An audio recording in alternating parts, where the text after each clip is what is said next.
Hi, good morning everyone. Today we'll see about carcinoma rectum. I myself Dr. Shaktivel, was working as assistant professor in the Department of Surgery. So coming back to the general points regarding carcinoma rectum, as combined with the colorectal cancer, it is the third most common cancer, and in cases 13.3% of cases that carcinoma rectum, it is occurs in multiple sites. That is called as a synchronous tumors. That means the tumor will occur in the colon or rectum simultaneously at two sites. So usually it is originating from the pre-existing adenoma or papilloma. So any tumor that is 3 centimeter to 15 centimeter proximal to the anal margin is called a rectal tumor or rectal cancer. Okay. So these tumors more than 95% of the times are adenocarcinoma. So mainly it is characterized by the chromosomal instability. So MSI, that means microsatellite instability, is other rare rectal cancers. So coming to the etiopathy, so what are the possible risk factors? Increased intake of red meat and saturated fatty acid, that all increases the risk. And high fiber diet reduces the risk. So there are three types of adenoma. One is villus and tubular villus and tubular. That villus one which has a 40% chance of turning out malignancy. That is also when size is more than 2 centimeter, it is high risk. So other possible risk factors are ulcerative colitis and Crohn's disease and HNPCC that carries higher incidence of carcinoma rectum. So alcohol and smoking also increase the risk. So other genetic syndromes like familial adenomatous polyposis, that is FAP, and other adenomas, that is also more prone for carcinomas. So the family history of rectal cancer with any positive relative or person with rectal cancer, they also will have the two times of increased risk of carcinoma rectum. So in this kind of patients, they will be also increased risk of developing cancers like endometrial cancers in 40% of the times, and stomach cancer 20% of the time, and biliary 20%, and ovary 10%. That means in the same patients, okay, right? So mostly these tumors will follow adenoma carcinoma sequence. That means normal epithelium will be there, the dysplasia, become adenoma carcinoma. It will be as like colon cancer. Basically, the rectal cancers also the pathophysiology will be similar to colon cancer. Usually, they will categorize as a colorectal cancer, right? So, as I already told, this is the normal pathophysiology in case of colon cancer, common colorectal cancer, and there is a normal colonic epithelium, and there is a mutation at APC genes that is located at 5q. So due to the mutation, it will become as a dysplastic aberrant with locable present. Okay, then it will be converted over time as early adenoma under the influence of KRAS. Early adenomas converted into intermediate adenoma. So later, the intermediate adenoma, when there is a problem in DCC, it converted into late adenoma.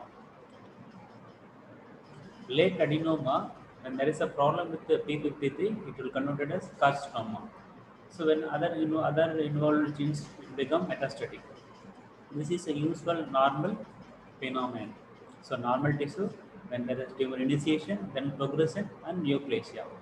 So when you take a familial adenomatous polyposis due to the APC mutation, the tumor progression will take for 5 to 10 years. And in that case, there will be 100% risk of colorectal cancer. But when you take a HNPCC, that is hereditary non-polyposis colorectal cancer, so in that case, that tumor progression will take very short. That means maybe on to 3 years. But in that situation, as in case of FAP, there is 100%. In case of HNPCC, there is 70 to 80% of lifetime risk of colorectal cancer. So this adenoma carcinoma multi-step model colorectal neoplasia represent one of the best known model of carcinogenesis. The sequence of tumor prognosis involve damage to proto-organisms and tumor suppressor genes. The multi-step carcinogenesis model can serve as a template to illustrate how certainly early mutations produce accumulated effect resulting in neoplasia. You can see this is a case of rectal polyp. That's our first picture A, and it is a pre-malignant condition. You can see in other view also in the picture B. So other this is also on post-op picture. You can see that lower margin of rectal growth. Rectal growth in the lower and mid rectum is there. Okay. So coming to the gross appearance of the rectal cancers, it may be ulcerative and papillaceous. In pretty grossly, there are three types. There may be some chances for annular growth. It is most common in the ectosigmoid junction. And the diffuse type is often observed in patients with ulcerative colitis, which carries a very poor prognosis. And histologically, it is an adenocarcinoma. It is differentiated into three types: well differentiated, and moderately differentiated, and undifferentiated. The well differentiated is 10%, moderate is 65%, and undifferentiated is 20%. There is one more category which will be coming in the staging, that is called the poorly differentiated.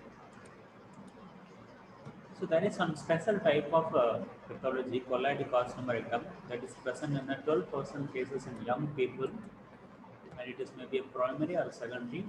And the secondary colloid carcinoma is a common type, and it is due to mucoid degeneration of adenocarcinoma itself. The primary is the primary is mucus within the cell with a displaced nucleus, that is called as signature. And this primary type has a poor prognosis compared to the secondary. So coming to the spread of this tumor, how these tumors can spread. As with other tumors, the local spread. So how does it happen? Initially, it spread local circumferentially, that it takes around 12 to 18 months to complete the circumferential involvement of the body. And the local spread, it will spread out the muscular cord and the perirectal tissue. Then it can go to the adjacent organs like prostate, bladder, semivesicle in males, and uterus, vagina in females. And posteriorly, these tumors can spread to the sacrum and sacral plexus, and laterally to the uterus also involved.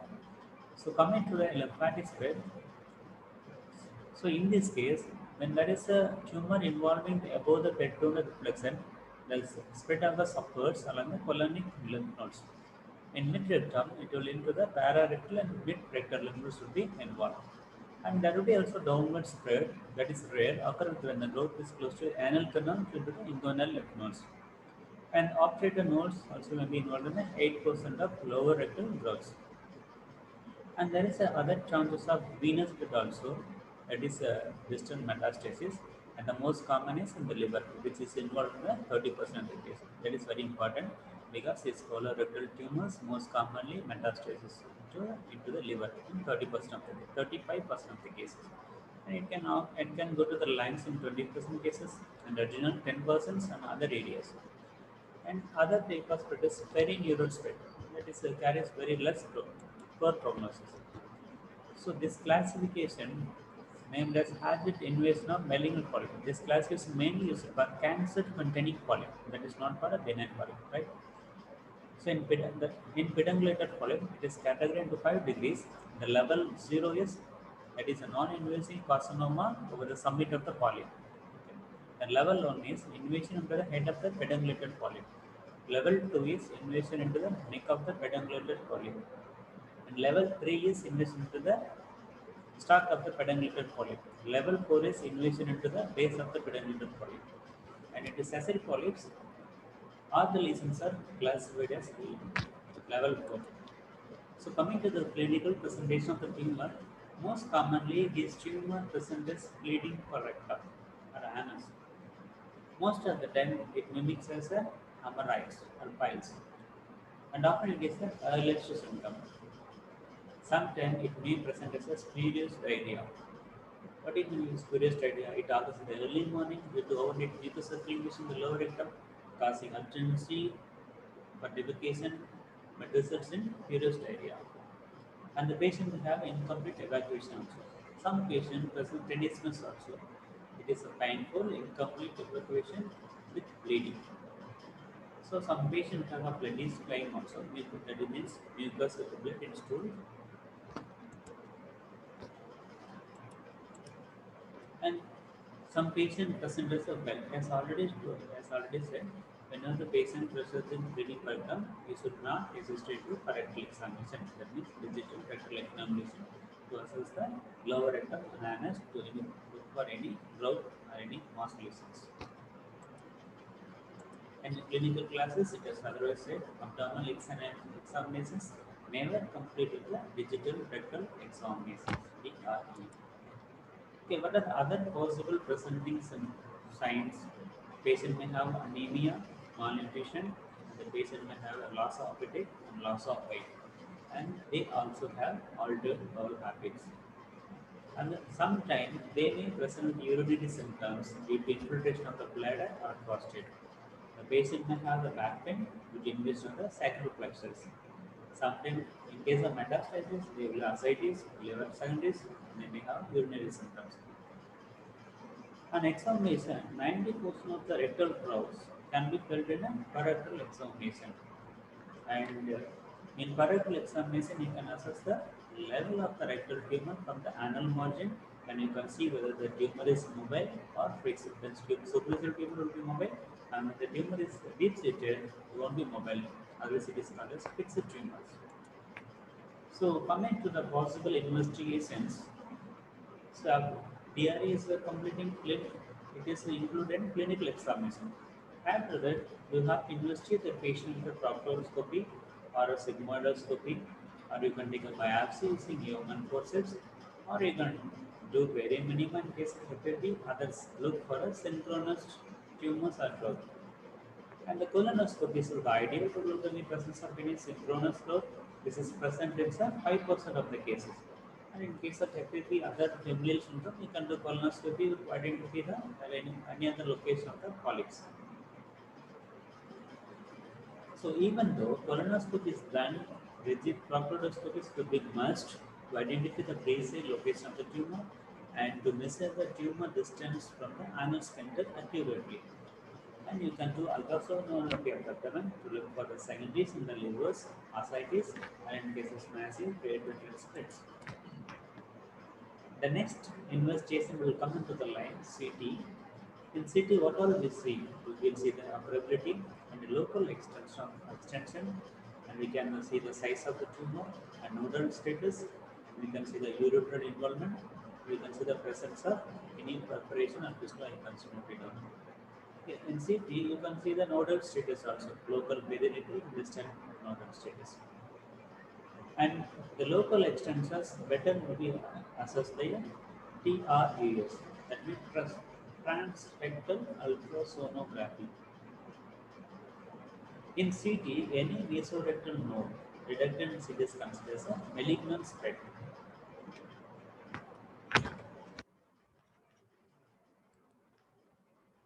So in CT, you can see liver secondaries also, and ureteral involvement CT signals requirement of stenting care surgery because it involves the easy identification and we won't damage inadvertently during surgery. And CT is mainly used for look for the secondaries. And peritoneal spread, which is seen in 50% cases of CT.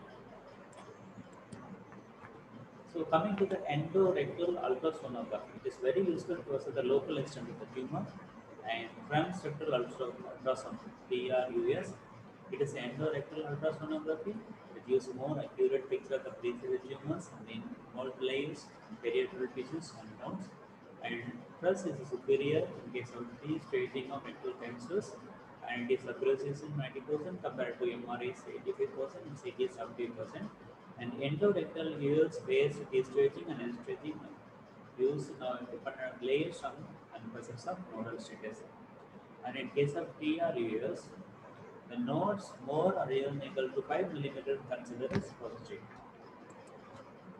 So after that colonoscopy, endorectal ultrasound, you can advise for endorectal coil MRI, ECMRI.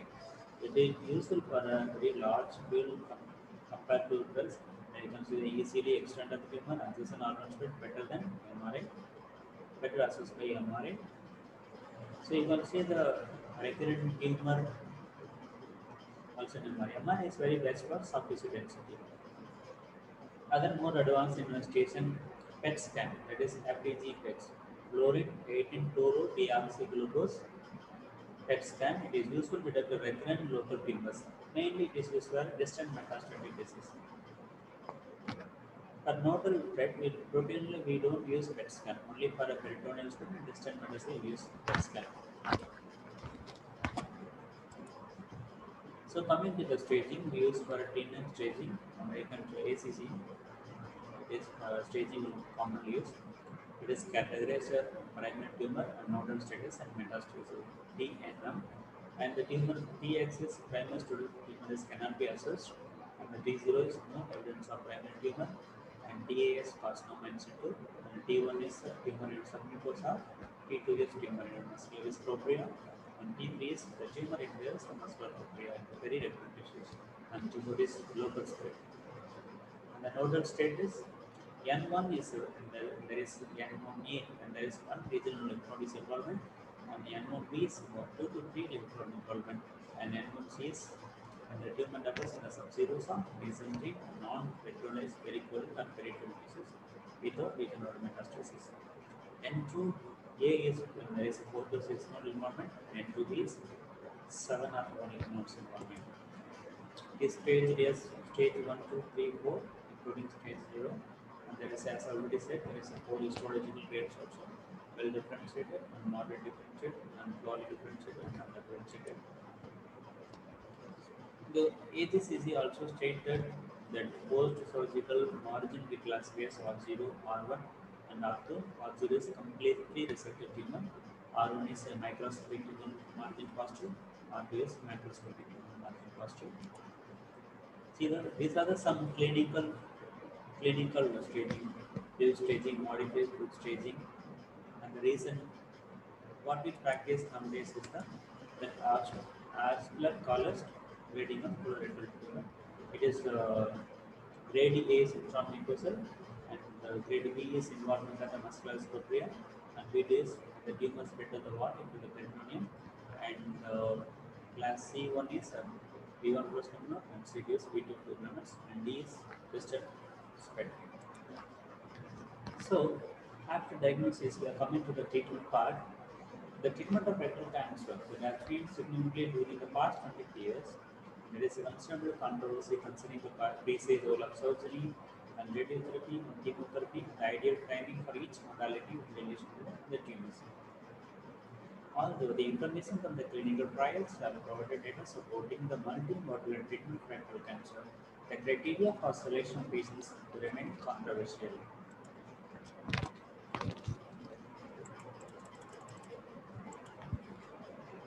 So radiation therapy that offers a significant benefit to the many patients with rectal cancer, and pre-operative radiation is superior to post-operative radiation. And the pre-operative radiation that is combined with the chemotherapy used for locally advanced distal rectal cancer. That means the tumor within 10 to 15 centimeter nanometer, that is stage 2 or higher. Because whenever tumor goes down, the aggressiveness of the tumor will be increased. Sometimes we use a combination of neoadjuvant chemoradiation, that is used for preoperative stage, and chemotherapies using infused 5-fluorouracil with leucovorin or something 5-FU-alone or with capecitabine. The radiation dose is 4500 to 5040 centigrade, often results in traumatic reduction in tumor size. We usually the preoperative chemoradiotherapy is the stone staging of the tumor and may result in apparently complete eradication in 20% of the cases. Complete eradication of the tumor, that is pathologically the tumor is negative. So at least on series that has shown that a complete clinical response occurs in only 10% of the patients treated with chemoradiation. Coming to the pre-operative preparation, proper preoperative bowel preparation is a must in all cases of rectal cancer. It reduces the post-operative problems like sepsis and leak and increases the highly chances of recovery. And the bowel preparation by polyethylene glycol or electrolyte ORD, valvas and bowel antiseptics like neomycin PDS and the Prevestrin and erythromycin 1 gram PAD and metronidazole PAD can be given orally. So, in addition to that, systemic antibiotic like ceftriaxone, metronidazole, and zingamycin can be given, and the prophylactic heparin and low molecular weight heparin to be given to prevent the deep venous thromboembolism. And Polish catheterization and natural history will be fast and preemptively, and we have to adequate addition of the IV base mandatory, and we have to receive adequate blood also for the procedure. So coming to the local excision, so the local excision of the rectal tumor may be appropriate for a small cancer in the distal rectum. It has not penetrated the muscularis mucosa. That one is T1M0. This is accomplished through a transplant approach and involves excision, full thickness of the rectal wall, underlying tumor. The tumor is located in distal 3 to 5 cm rectum, present the greatest chance because the putting instrument will and very difficult. We will may lose the visualization of the tumor. Whenever the tumor is more high, it is very easy to handle the rectal instrument. And we need a thorough and adequate assessment of the tumor in this location, and it is mandatory to select a proper appropriate patient for a proper treatment. If the tumor is confined to the submucosa, that is T1M0, and excision by the transitional approach is an attractive option. Cancer in this location that involves the nerves are penetrate the muscular wall of the rectum, have higher incidence of local recurrence of the transitional lesion in case of 20% of the time. And considerations should be given to treatment that more aggressive than a local approach. However, T2M0 rectal cancers had a more aggressive approach than a full thickness local excision alone. So even if you do local excision, that is also you have to remove the complete excision of the tumor, including all the layers of the colonic walls. And the prostatectomy, that is prostatectomy means removal of the rectum along with the mesorectal excision. That mesorectum is that the mesentery which is surrounding the rectum. We call it as a mesorectum. Like in colon, the surrounding of colon is mesocolon. In stomach, it is a greater omentum, lesser omentum, like that.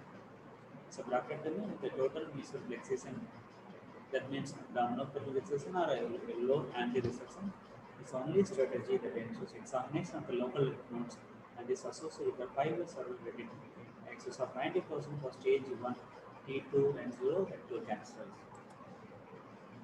And surgery is the main method of treatment in case of rectal cancer. But when you take a colorectal, surgery is the main modality of treatment. But when you go to the anal cancer, it will become a chemoradiation. So preoperative chemoradiotherapy often used if the tumor is inverting into the adjacent tissue, that is T4 tumors, and T3 T4 tumors. T3 is pericolonic spread involvement. In such cases, adjuvant chemotherapy and radiation is a must post-operatively. Adjuvant chemotherapy means the treatment, adjuvant means the treatment that is given after surgery, maybe adjuvant chemotherapy or adjuvant radiotherapy. As we already discussed, pre-operative, that is neoadjuvant. Neoadjuvant means it is given prior to surgery. What are the possible anatomical factors make it a more complex for a rectal surgeries than colonic cancers that is rectum is more deeply located in the pelvis and relation to the important structures like it is closely related to ureters and bladder, genitals, and autonomic nerves and anal sphincters. So because of this, the surgical approach is difficult in case of rectal surgery. And during surgery, a vascular endopelvic fasciculum is important during dissection. You have to be within the plane only. If you reach the plane, then either you will damage the nerves or you will end up in bleeding. So as already said, to avoid injury to the lateral autonomic nerves. So injury to autonomic nerves will cause impotence in men and bladder dysfunction in both sexes. And more medium dissection lead to incomplete clearance and high local lesions will be happening. So in surgeries, abdominal peritoneal resection is the gold standard surgery for a rectal cancer. But this is in case, but if the tumor is well differentiated tumors, then there is adequate margin above the anal canal, or you can plan for an anterior recession, that is sphincter saving anterior recession. So we usually used to say APR, AR. APR means abdominal peritoneal resection, and AR is anterior recession. Sometimes we can do low anterior resection also, LAR, low anterior resection. That is possible. There is a ES table used for anastomosis.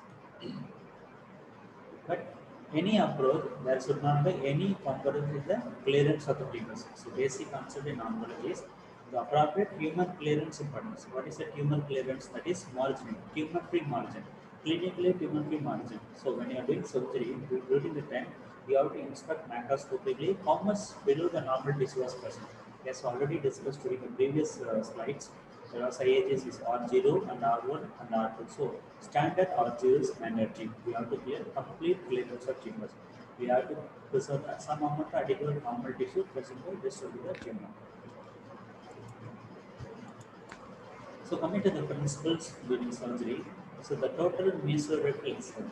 So this is the ideal goal in all the procedure as a mesorectum. That is bone, nodes, lymphatics, and you have to clear this area thoroughly. That's mesorectum. That is the mesentery surrounding the rectum because it contains the lymph nodes and a lot of fibrofatty tissue present. If you're not clearing adequately, we may land up with the result leaving the tumor in situ. So that may prone for the local recurrence. So that is our aim is not achieved completely. So during the dissection, we have to maintain always half dissection, not a blunt one. So when you see the OT, you can see that people using the soft dissection at the time, not a blunt hand dissection. That because we have to maintain the areolar thread between the fascia of the rectum, which is encroaching the mesorectum, and the parietal pelvic wall fascia.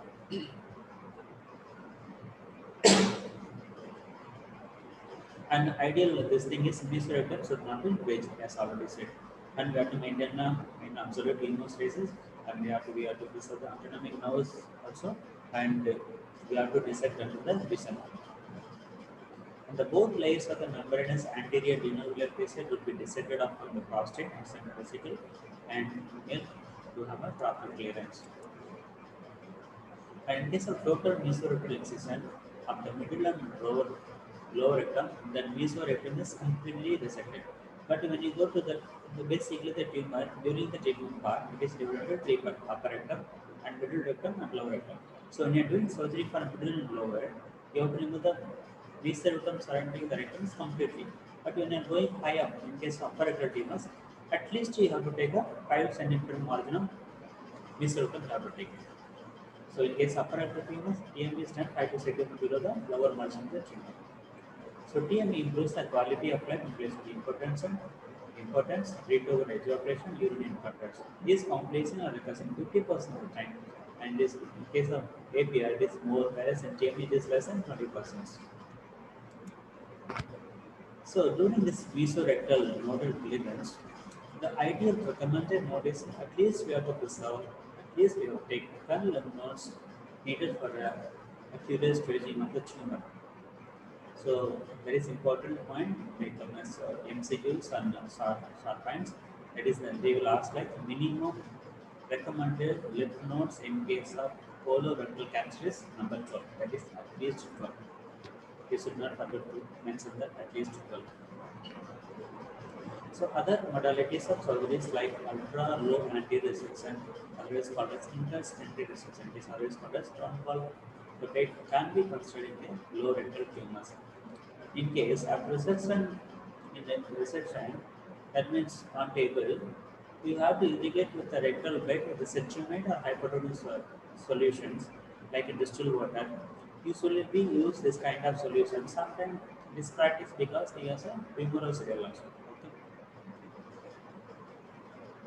So we have to select the patient whether we want to do abdominal resection or anti-resection or low anti-resection. It's all based on the tumor location of the tumor. Based on that, when the tumor is located within 5 centimeter the anal margin, that is anal margin to high up 5 centimeter, that means ABR is recommended. When the tumor is moving more high, then you can try for other anti-resection or LAR or ultra-low anti-resection. So neoadjuvant chemotherapy and neoadjuvant chemoradiotherapy is often used in case of T3 lesions, and which may avoid for the complications of ABR, and in that cases and the anti-recession may be sufficient one. So what are the local wide excision approaches?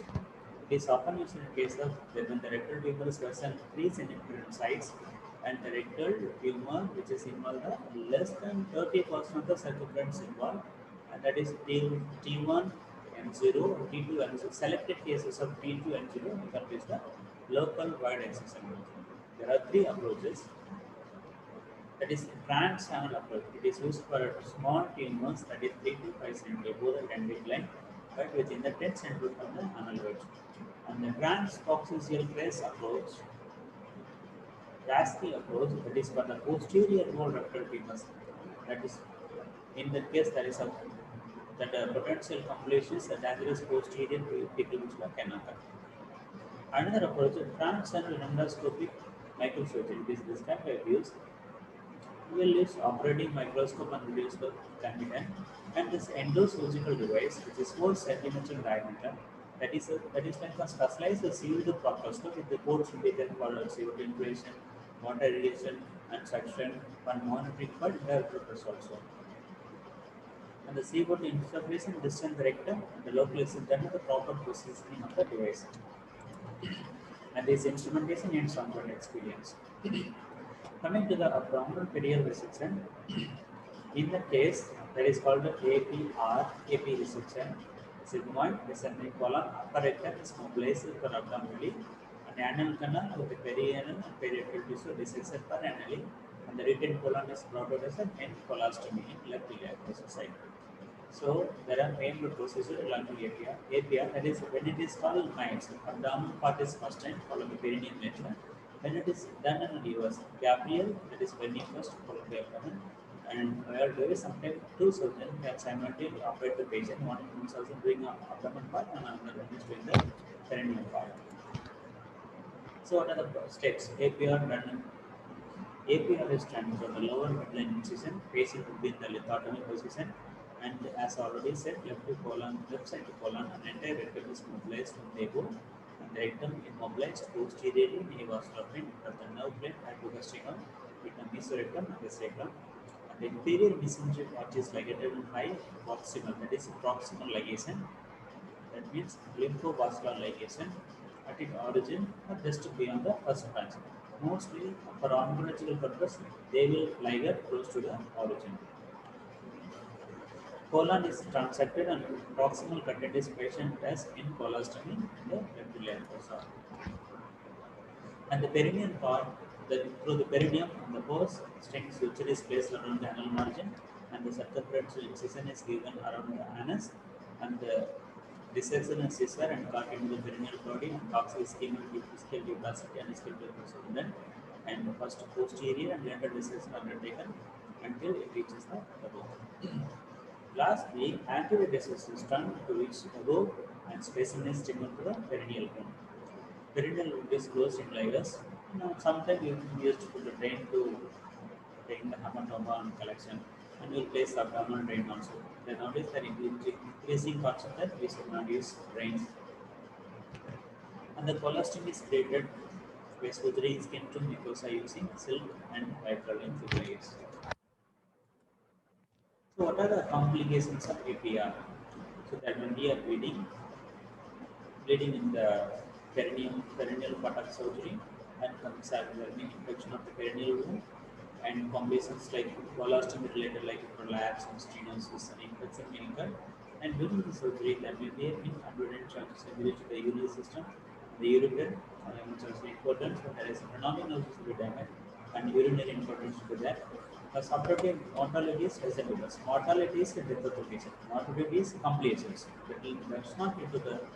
Does not lead to the death, but morbidity means it affects the quality of the patient.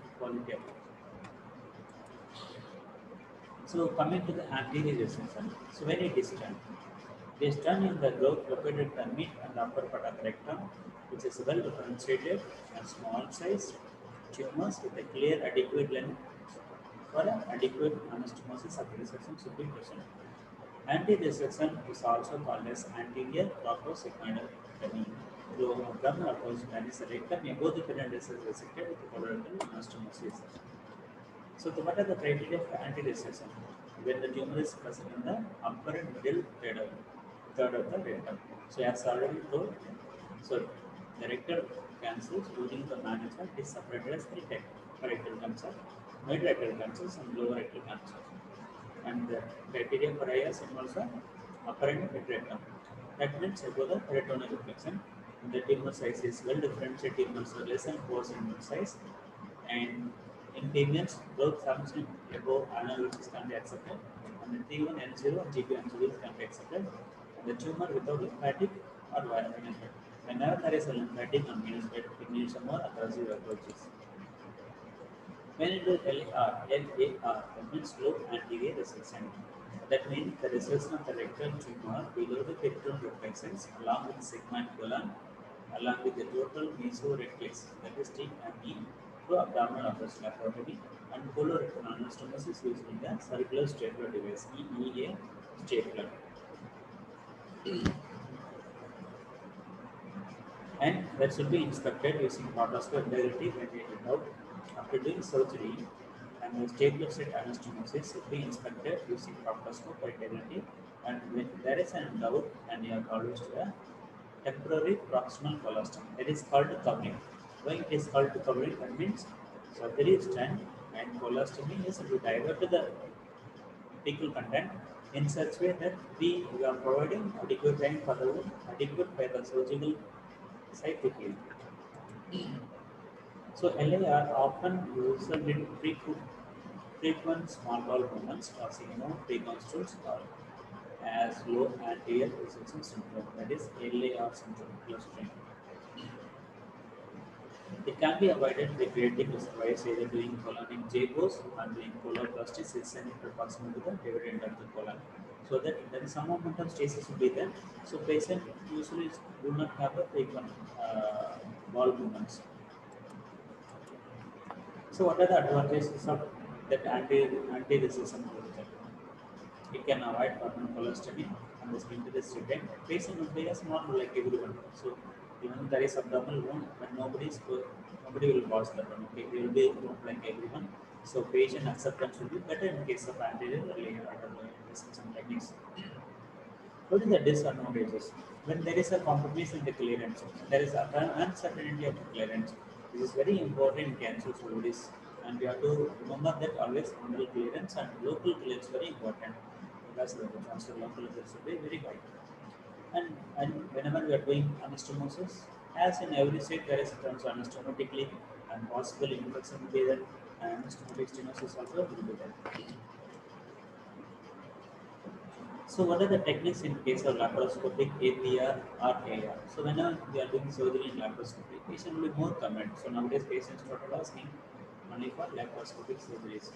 So in laparoscopy, the dissection will be more meticulous because we are clearly visualizing under vision in depth of because already the rectum located is very depth of the pelvis. So the vision is will be very good in laparoscopy surgeries. So there will be less blood loss will be there. Patient will have less post-operative pain. Patient will have early bowel function, and the clearance is same as open with replaced with the primary tumor and the nodes. And patient usually have a shortened hospital stay and the mortality already are similar to the open average. And there is chances of both side difference in case of 0.3 to 2%. Earlier it was higher. Now it has reduced due to proper technique. They are using carbon handling of the specimen and specimen isolation grade restoration and the stopper site irrigation, cytotoxin and chloride. So these all the factors will decreases the both side recurrences in malignancy. So there are other type of operation that is called as Hartmann's operation.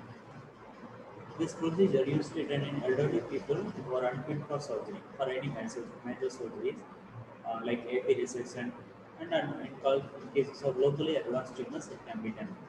So here, the rectal growth is resected, the upper end of the rectum is closed completely, and the remaining part of the colon, so the tumor is there in the rectum, will remove the rectal growth.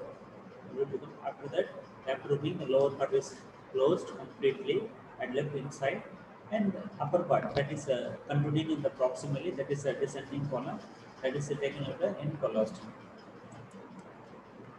So this is other type of operation pelvic evisceration, that is bones fix operation. That is a mutilating surgery in cases of very aggressive locally advanced tumors it can be done.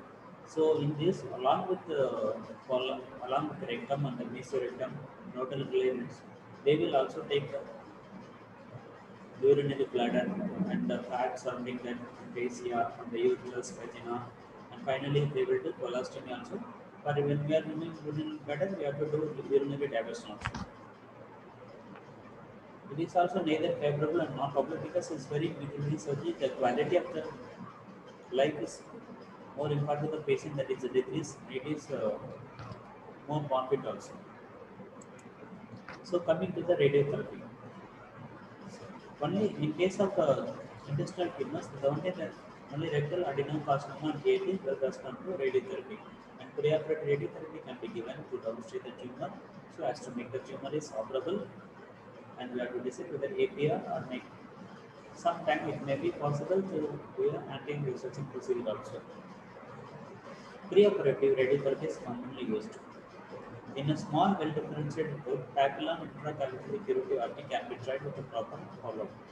And sometimes, in cases of unresectable tumors, for pain palliative, we can give a palliative RT radiotherapy also given. And in cases of pelvic wall disease, we can use the intraoperative radiotherapy. IURT also can be used in case of pelvic wall disease. So the problem with radiotherapy is it can cause peripheral neuropathy and it can cause urethral stenosis. Okay. As a component, how we give the chemoradiation? We'll give as a component of chemoradiation short course, we give 25 gray in 5 fraction in 5 days we'll give. And in case of long course chemoradiation, longest radiation, will go 40 to 50 gray in a 28 fraction in a 6-week period. So this radiotherapy sterilizes the field and it will cause the tumor will be amenable to operation, that is down staging. Down staging means bring the staging down. T3 or T4 tumors, we do radiotherapy, we will bring the stage down like T1, T2 and make the tumor is unbroken. It is called as a down staging of the tumors. And radiotherapy will also preserve the sphincter also. Sphincter damage will be very less as in like a open surgery. Coming to the chemotherapy, so the drugs used in chemotherapy are capecitabine, non-soluble platelets, are the new drugs used in case of rectal cancer. And this indication for chemotherapy is the tumor has a tinted nodes and there is a blood spread, and in it is a combination with chemoradiation, there is a chances of recurrent tumors, there is advanced pancreatic disease, and whenever there is inadequate nodal clearance. So as already said, in case of colorectal cancer, there should be 12 nodes, at least 12 lymph nodes recommended for adequate staging. When you are unable to mobilize or when you are unable to examine 12 nodes, then in that situation, that means you need a chemotherapy also.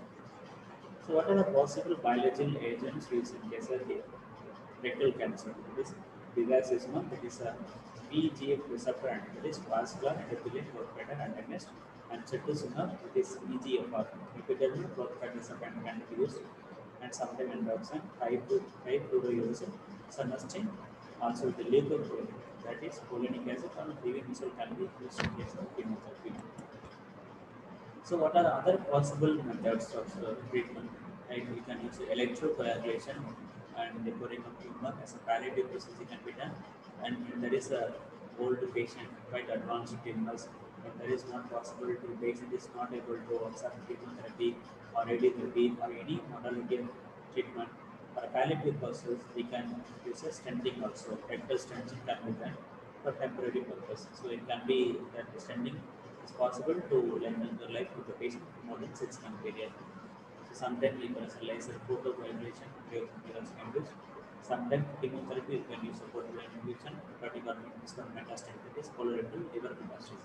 As already said, the rectal tumor which is most commonly metastatic to the liver.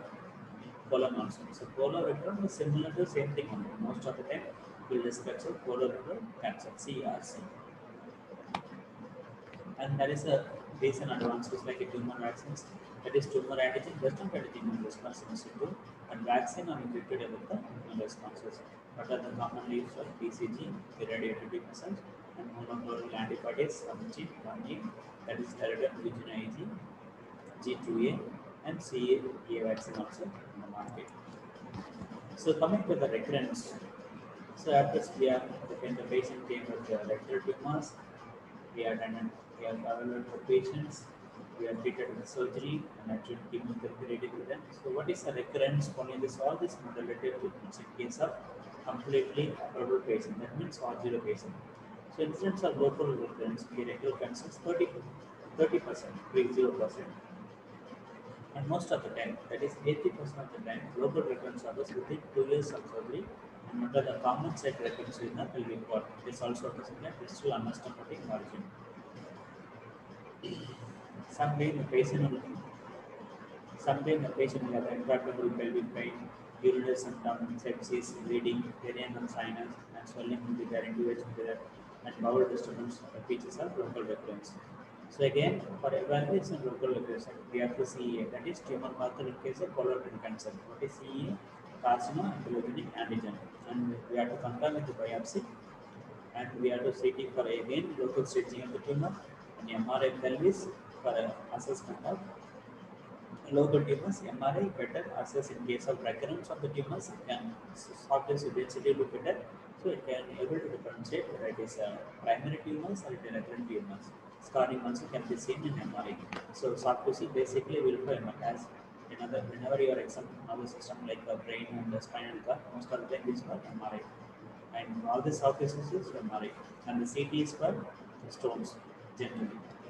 And PET CT, as already said, PET CT is looked for metastasis elsewhere.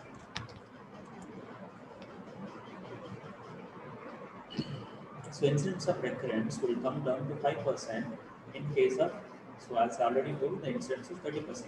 But when you are doing a proper TME, that is a total mesorectal excision, the incidence will be went down to 5%. And when a patient is, when we are not able to patient operative, and there is a last chances of treatment is palliative chemoradiation can be given, the pain management, and if the patient is operable, we can do any colostomy also, leaving the tumor in situ. In case of the patient has short lifespan, or in the patient have any urinary stasis like hydronephrosis, we can put a stenting in the ureter for temporary palliative purpose. And if the patient is bleeding, you can use RT. Radiotherapy can be useful for pain also, and when there is for bleeding also. It is one of the emergency procedure in radiotherapies. We call it as an oncological emergency. It is the tumor is bleeding, and you cannot do any surgery procedure, or you cannot do anything to control the bleeding. It's very difficult to do because when the tumor comes, the tumor is already massively supplied with a lot of results. So we cannot retire the vessels like that. So radiotherapy is a treatment of choice in case of tumor bleeds. It is called oncological emergency. So when there is extensive radical surgery like removal of tumor pelvic structures can be undertaken with a lot of diversion like colon for fecal material, you have to colonic diversion and urinary diversion. But this mutilating surgery like pelvic rehabilitation as already stated is like a morbidity very high. So ultimately the quality of the patient will be compromised. So it is accepted this we can do that procedure at a last resort. Okay. So today we have seen as a carcinoma rectum class. So we have seen what is carcinoma rectum. So we have seen the etiology of the carcinoma rectums. So what are the dietary factors, what are the genetic factors, what are the environmental factors we have seen, how the carcinoma progressed from adenoma to carcinoma we have seen, and we have seen the familial disease associated with the carcinoma rectum we have seen, and we have seen the macroscopic and histological types we have seen. And after that, we have seen the clinical present of the tumor, how does present, what are the signs and symptoms. We have seen after clinical presentation, we have seen the staging, EMM staging, the most commonly used staging. Sometimes they use the DIMS clinical staging, as well as staging also we can use, and followed by evaluation of tumor. Most commonly, any rectal tumor, the basic investigation is colonoscopy and the CT and MRI. Three things mandatory always. As already said, colonoscopy look for the tumor and the biopsy, and the CT for abdominal metastasis, and MRI for local excision. So three things must in case of carcinoma. These three investigations we should not forget to mention. Coming to the treatment, so treatment when there is a T1 tumor, we can do only surgery. When the tumor is T2 or higher, in the situation, chemoradiation and neoadjuvants may be treatment in some cases. So, in the treatment option, there will be a local excision possible, and in case of anti-resection, low anti-resection, ultra-low anti-resection, and abdominal resection, these are the possible surgeries. It is all the treatment modalities are decided based on the tumor extent from the anal margin. So the patient is lying, you assume that anal margin is there. And when you are doing proctoscope or colonoscope, and you will see from the anal margin what is the lower extent of the tumor. If the tumor is located within 5 centimeters from the anal, that means low rectal cancer, that means directly you go for an APR, abdominal perineal resection. Okay. When the tumor is more than 5 centimeters, we can depending on the level of the length, we can use for anti-resection and low anti-resection, ultra low resection. And always, whenever we are doing any surgeries, oncology clearance very important. Like carcinoma, we have to complete removal of the nasal test. It's very important for nodal clearance because, as already said, we should have minimum 12 number of terminals for adequate staging is needed. And follow up rate. If there is a risk factors, then we can ask the patient to get an adjuvant radiotherapy and chemotherapy. And and we should know that what are the possible combination following surgery also we are and what happens? We are doing all radical surgeries and we are the patient came and evaluate the patient and surgery is done, adjuvant chemoradiation, and we have to follow the patient annually with the clinical say every 6 months we have to clinical examination along with we have to see carcinoma, embryonic antigen measurement, and annually we have to do CT for 3 years.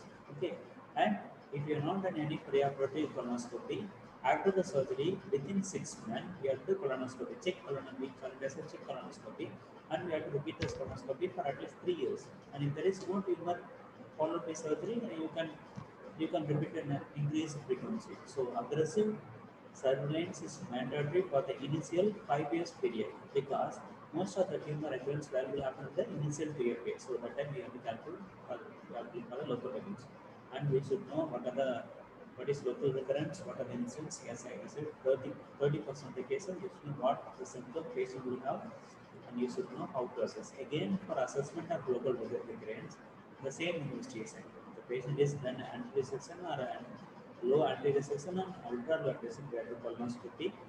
And in case of APR, we can do colonoscopy again from stoma. You can do because the patient have done a diabetic stoma in the left leg. In the stoma, you can do the scope and visualize the colon. Okay, and CT is mandatory for abdominal spread.